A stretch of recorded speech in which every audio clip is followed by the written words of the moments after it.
Hello, I'm Shama Keni. I'm a psychologist and I'm working with Synapse. Today I'm here with you to discuss and bust some myths on suicide. So let's begin. So the first myth says that suicides can't be prevented. No, suicides can be prevented. People can be helped. Most people who are considering suicide will be like that only for a limited period of their lives. So immediate help such as encouraging them to talk, help them to build plans for future will be valuable at the time of crisis. But then appropriate counseling will be required to help them lead a meaningful life. So yes, suicides can be prevented. Second myth says that people who attempt or threaten suicide are cowards or attention seekers. People who talk about ending their life should always be taken seriously. All suicide attempts must be treated as though the person had an intent to die. We should not simply dismiss a suicide attempt just by calling it a attention gaining device. It is likely that the person must have done it for attention and therefore the attention is needed.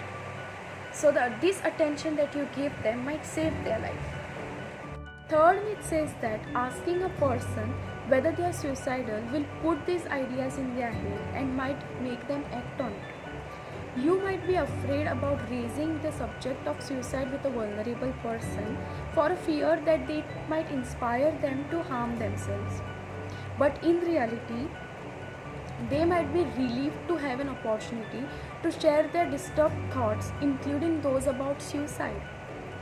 Most of the times, what a person wants is to make that social connection with someone where they feel heard and listened to.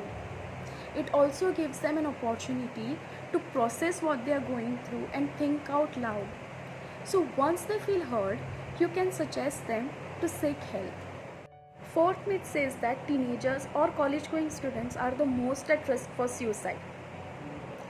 Not only teenagers or college going students, but everyone has the potential for suicide. While contemplating suicide, young people may have distorted perceptions about what their actual life situation is and what solutions are appropriate for them to take.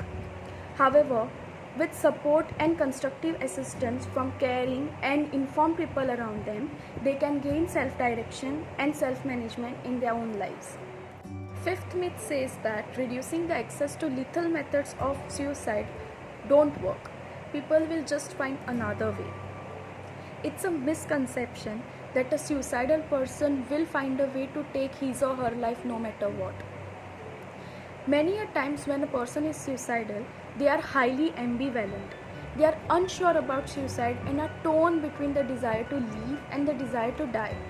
So if you suspect anyone who is considering to take his or her life, please be proactive to get them help. Sixth myth says that talk therapy or medications don't work.